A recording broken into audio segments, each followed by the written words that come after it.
Last year was the kind of a year I've never experienced in my life. But I thank God because with all those odds comes a solution.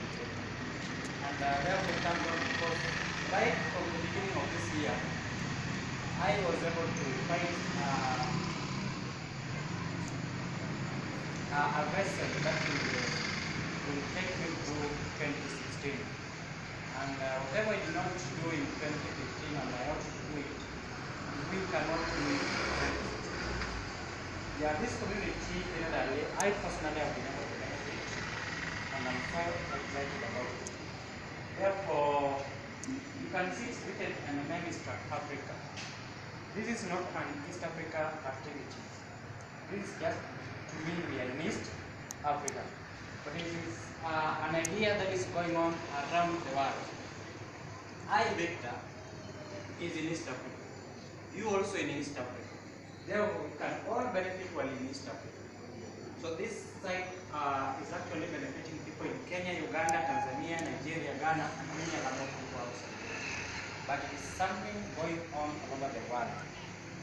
And we are also in the beginning.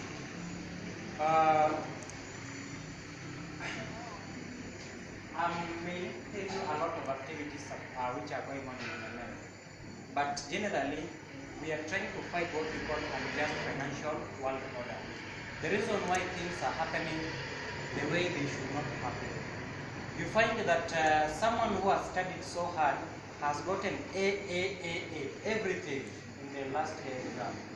That person, after completing the course, they come back and get employed by those people who got E.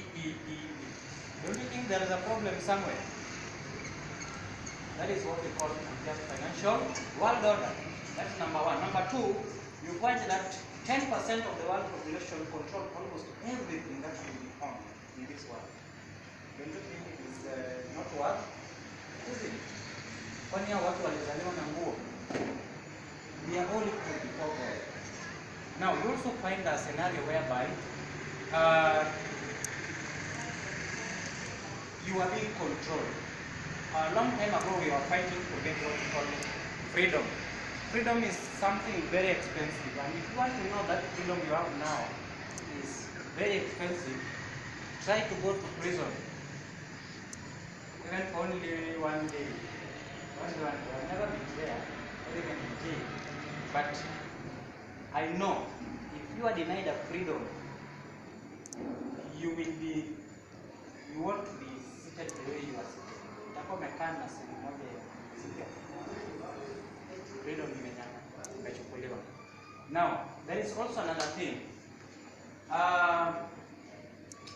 We have people, we normally expect government to regulate everything, yeah? And this comes right from the school. We were told that, you see, we need something called security. We need something called guarantee. So, we need, in our mind, we know, everything you want to do, you want to check. Does it have security? Does it have guarantee? Now, banks, let's take example of banks. We are very much confident with our banks, in quotes, because we believe that the fact that they are being regulated, our money in the bank is safe. Sindio? Yeah, that is how we were made, we were taught to believe that. Now that is not true because there is nothing that is guaranteed in this world. And right now I'm seriously campaigning, telling people that there is nothing that is guaranteed in this world. How many people believe in that? How many people agree with it? There is totally nothing that is guaranteed in this world. I'm really campaigning with that. So I'm going to becoming an activist. Because if your life is guaranteed, no one can guarantee his life that he will leave this place. Right? Just believe and have faith. So even our banks have really lied to us because we know of so many banks which collapsed in this country and no one has ever been compensated up to now. And we still pull each other that there is something to be guaranteed. So with that one, we fail to take risk in our life. So we want to be in comfort zone. I want something that I can do, benefit, that's something that can make it Lose faith within 22 seconds, you are dead. So through this community, we will be able to understand this unjust financial world order. How can they be rectified? Sometimes you may take your money to the bank. Tomorrow you want to withdraw it. The bank will tell you, no, you can't withdraw it today. You can't withdraw it next week. We'll accept. But the money is yours. There is no freedom. So those are some of the things that MMM community is trying to fight down, because they are the things which have made people not to be equal before God. They are the things which have made people to live in an awkward situation. You are being controlled by someone else.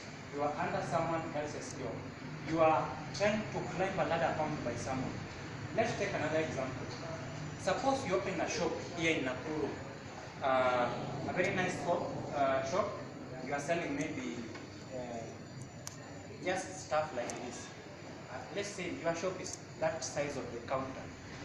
Now this kind of a shop, your annual permit would cost around 60,000 at the moment, around 60,000. Now, fail to take the permit because you don't have money, the county government will come for your goods, and they will ensure they shut down that business. Now, suppose you as a person, you have a close relationship with the person responsible, the person in charge of the county, and that's the government. Suppose you are just close to that person. Don't you think you can go and talk to that person, tell him, you know what, your people want to close my business, and you as a friend of mine will come from far, they need 60,000, I can only call 20,000. Can you take this 20,000 and allow my business to go on? Will he take or will he leave? Atachukua, si ndio? No compromise, atachukua na atahakikisha biashara yako inaendelea. Now, don't you think these things to do with family are just personal interests? Hello? Because your pesa imeenda wapi kwa mfuko ya mtu. So you are working to enrich someone else. Why can someone work to enrich you? Those are the things we call unjust financial value. And therefore, through MMM, you'll be able to open up your mind, you'll be able to understand why things are happening, not the way they should happen. Because there are so many people who are suffering, but people who are controlling the economy are very few. And therefore, I'll welcome someone who will be able to expound that into details and tell you how you can understand the unjust financial order which has ruled all over the world, and we can only control it if we work together. And that is what MMM is trying to do, so that people can join hands together to take lead of all these nations. So help me welcome Joseph Otieno, who will lead us. Is actually someone who is self-learned, self-educated, self-growing, and that's the best education you can have in life. Able to implement.